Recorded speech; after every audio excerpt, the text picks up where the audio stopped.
नमस्कार। जय गौ माता, जय गोपाल। आज मन में कुछ विचार आए जो आप सभी से साझा कर रहा हूँ। हम सभी लोग दूध पीते हैं, कोई भैंस का दूध, कोई गाय का दूध। इस पर एक चर्चा करेंगे।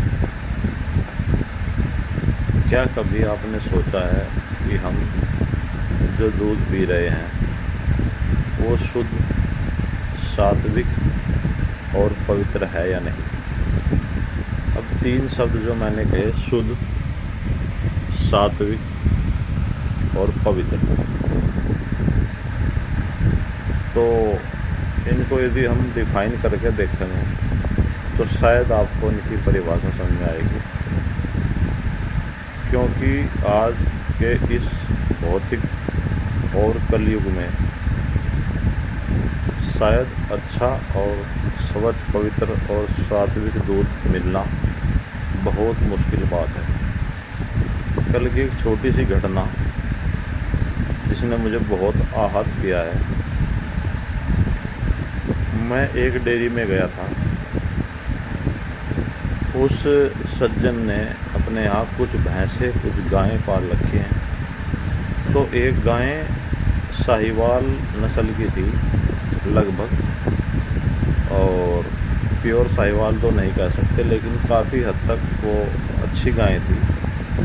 तो वो भी ब्याई थी लगभग 10 दिन पहले।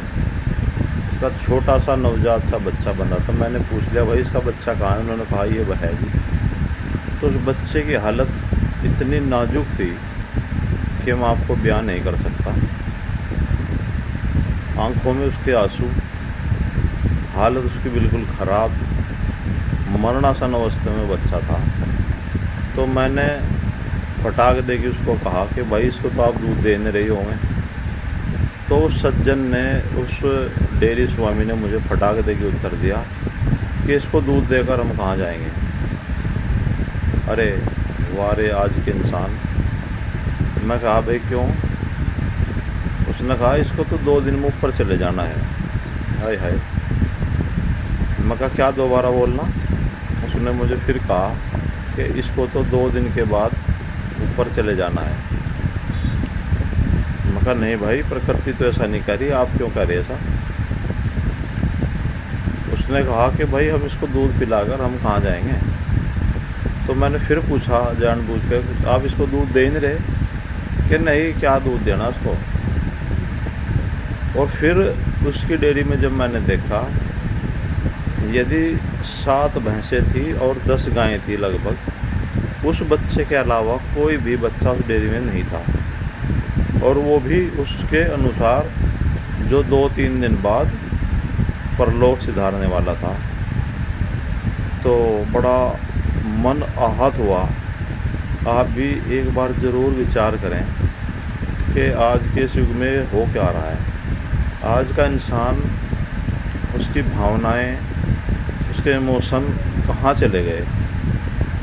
आप एक बार अंदाज़ा लगाइए कि किसी का नवजात बच्चा, वो चाहे इंसान का हो चाहे किसी जीव का बच्चा हो, है तो वो आत्मा ही, और बिना दूध के जब वो दूध पर पूरा निर्भर हो तो, और वो भूख के कारण मर जाए, तो इससे बड़ी दुर्घटना और इससे बड़ा, मैं कहूँ क्या शब्द यूज़ करूँ आज के इंसानों के लिए, मुझे समझ नहीं आता। बड़ा मन दुखी था। सोचता रहा उस बच्चे के बारे में शाम तक, तो लेकिन कुछ नहीं कर सकता। और ये उस डेयरी स्वामी की हालत नहीं, 100 में से मैं कहूँगा कि 90, 95, 99 भी कहें तो कोई वो नहीं होगा, अतिशयोक्ति नहीं होगी। 99 लोगों की हालत यही है जो डेयरी संचालन कर रहे हैं। तो डेयरी संचालन नहीं, ये तो क्रूरता है। और ये एक छोटा सा पॉइंट है डेयरी में, गायों को मारना, पीटना, पशुओं को एक जगह बंधे रखना, उनको कभी खुलने ना देना, कभी भी मौज मस्ती ना करने देना, बहुत सारी चीज़ें, कीचड़ में रखना, गंदगी में रखना, क्या क्या उनको खिलाते हैं ज़बरदस्ती, बस बहुत सारे पॉइंट है। लेकिन दूध पीने वालों के मन में कभी भी एक बार भी ये पॉइंट कभी नहीं आता कि हम लोग जो दूध पी रहे हैं वो कहाँ से आ रहा है, कैसी वहाँ व्यवस्था है, कैसी में गायें हैं। मैं कहूँगा कि आज का इंसान दूध नहीं पी रहा, खून पी रहा है, बिल्कुल खून, गायों का, भैंसों का खून पीता है वो।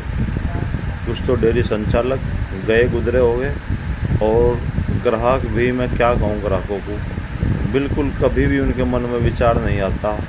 बस एक देखते हैं कि दूध मोटा है, पतला है, दूध गाढ़ा है या हल्का है, लेकिन उनकी व्यवस्था कैसी है, वो अपने बच्चों, गायों के बच्चों को भी दूध पिलाते हैं नहीं, वहाँ पे गाय माता खुश है या नहीं, जो भैंसें बंधी हैं वो बेचारी हवादार उनको मौसम मिलता है या नहीं, भरपूर चारा टाइम पे मिलता है नहीं, उनका रख रखाव अच्छा होता है नहीं, किसी भी पॉइंट पर कोई किसी का दिमाग नहीं जाता।